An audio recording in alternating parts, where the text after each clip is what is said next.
traje para la presentación, algunas láminas, porque lo que me toca es la parte, desde el punto de vista técnico, el fideicomiso, ya la parte legal y la parte económica se han visto. De hecho, lo que quería expresar es que la Universidad Autónoma de Santo Domingo presentó un documento donde fija su posición con relación al fideicomiso. Lo preparó en combinación el Observatorio de Políticas Públicas y el Instituto de Energía. Ya todo lo que tiene que ver con la parte más bien legal la trató Apolinar Veloz. Yo me voy a referir a los temas básicamente técnicos. Ahora, de entrada le quiero comentar que una central de generación es por una empresa que lo que va a producir un producto que es la electricidad y lo va a vender y va a sacar utilidades de eso. Sea público o sea privado, el objetivo de una empresa de este tipo es obtener utilidades. Y para esto simplemente tiene que ser bien operada y manejada. En el caso de una central de generación térmica, usted lo que tiene es un programa de mantenimiento, que es mantenimiento anual, mantenimiento programado, y en este caso específico de Punta Catalina también tiene un plan de manejo ambiental, por tratarse de una planta de carbón, y tiene un plan de manejo de la disposición de la ceniza, y lo que se tiene que hacer es cumplir eso. Hay una estructura técnica dentro de ese tipo de central, independientemente de quién sea el propietario, y eso tiene que operar de una manera muy efectiva desde el punto de vista de lo que es una obra de ingeniería de este tipo.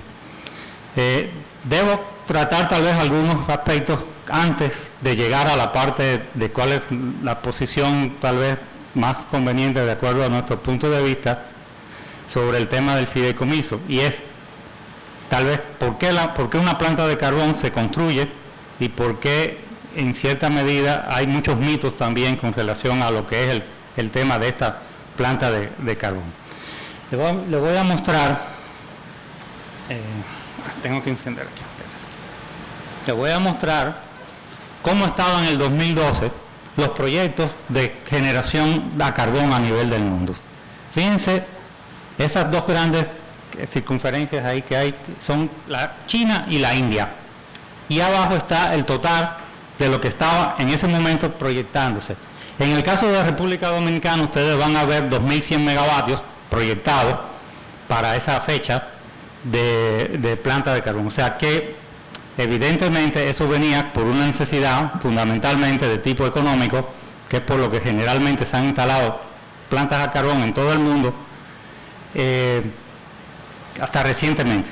O sea, siempre ese fue el objetivo de una planta a carbón.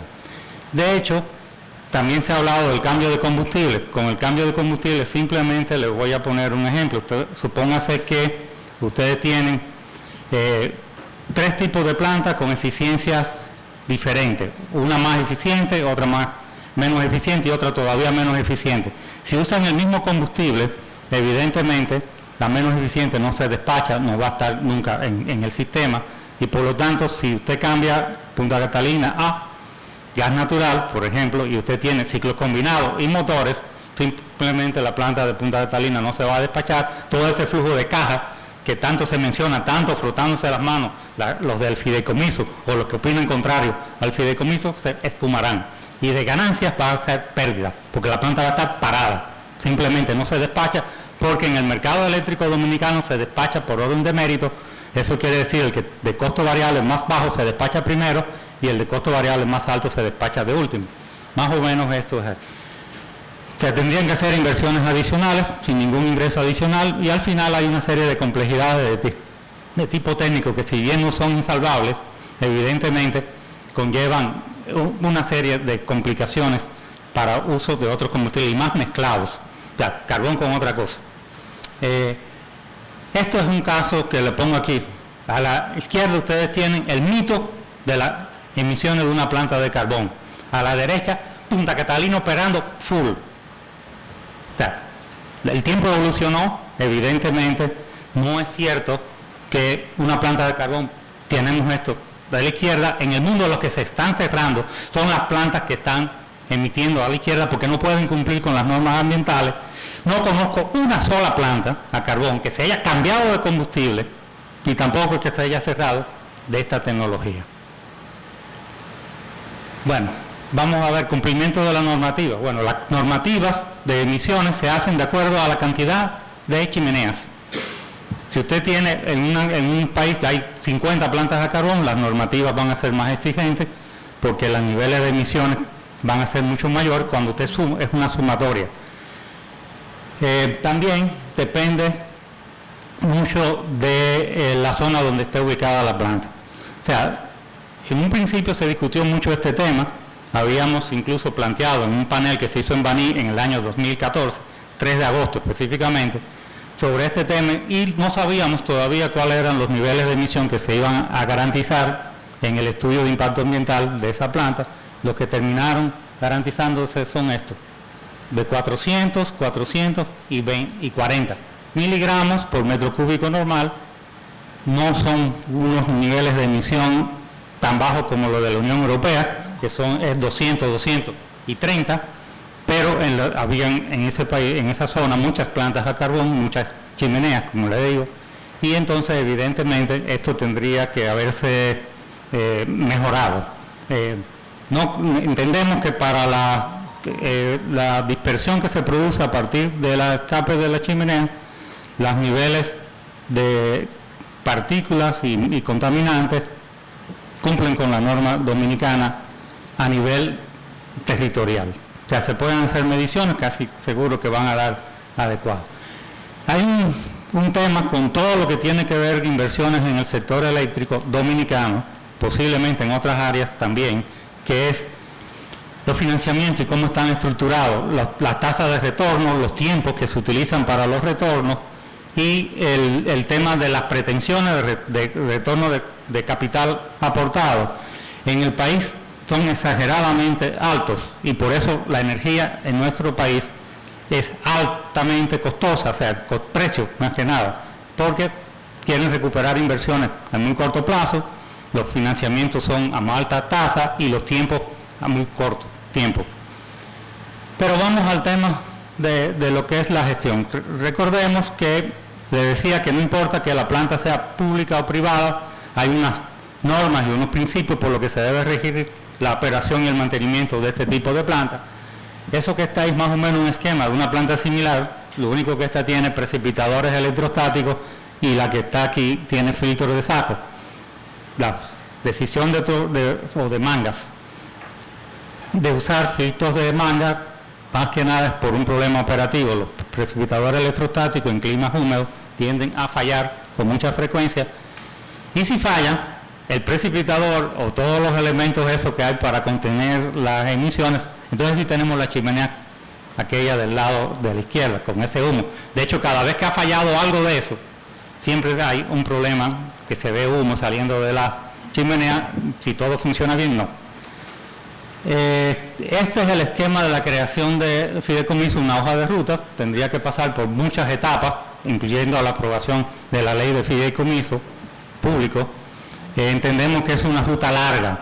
Hay una ruta más corta, que es la de crear una empresa, sociedad anónima de Punta Catalina, que simplemente habría que someter una ley y habría que hacer algo, porque se ha hablado de muchos de temas, pero no se habla del valor real de esa planta que tanto se ha discutido.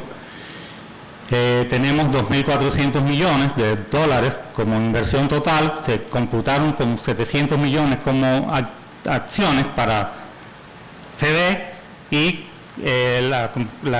FONPER, el Fondo de Patrimonial de la empresa pública.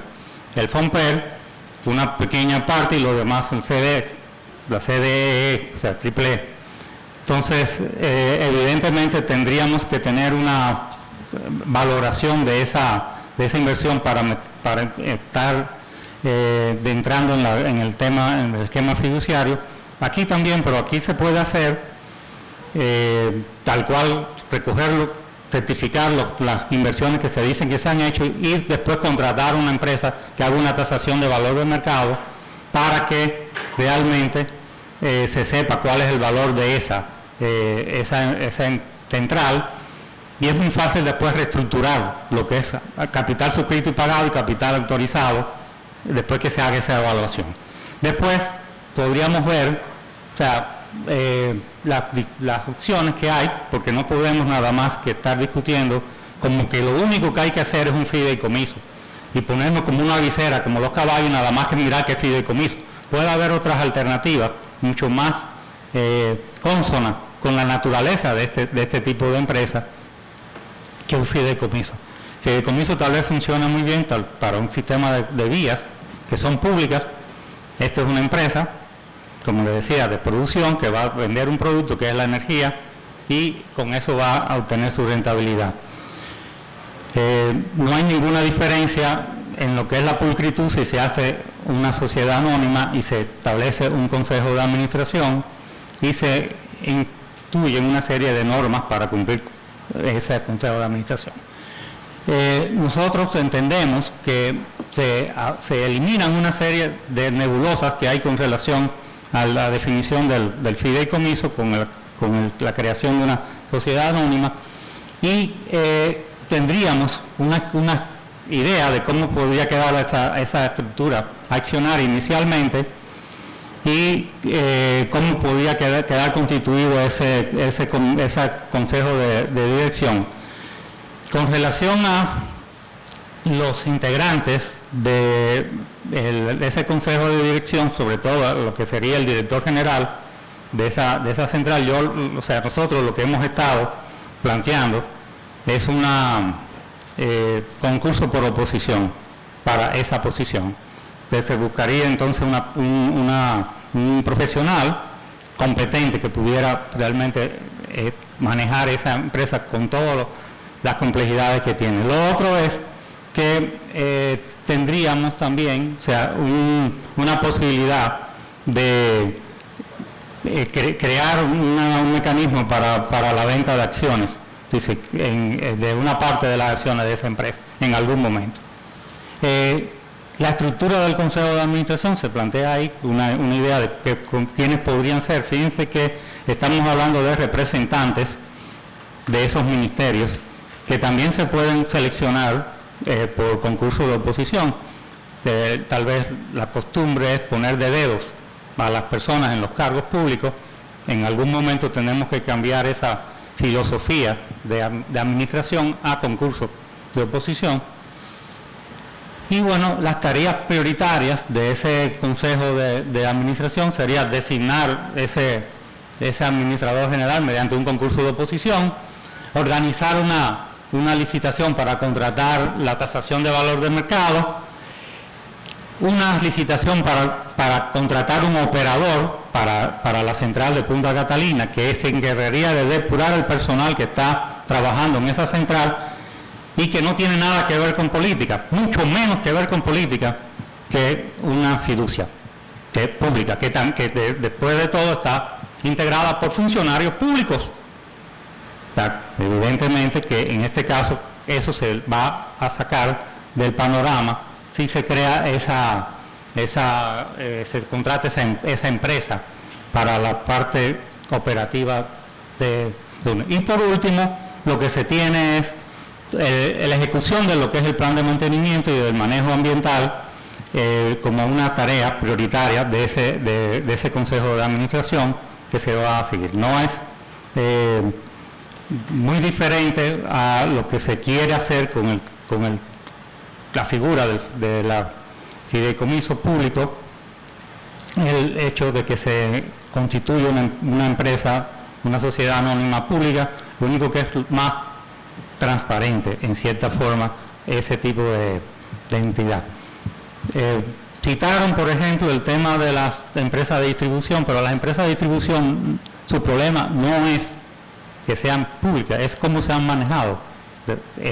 Lo mismo podríamos citar Refridonza, ¿verdad?, que es una empresa también de carácter público, pero tenemos también ETEC, o la empresa de generación hidroeléctrica, y no hay ningún conflicto de interés que existe una empresa de generación térmica, aunque evidentemente el origen de que se tuvo que optar tal vez por una empresa de generación térmica es porque había muchas promesas del sector privado para hacer plantas de generación, tanto de Gejaina como de Agitado, y evidentemente no se llegó a hacer nada en ese sentido. O sea, hasta aquí mi presentación, ya cualquier cosa la vemos después.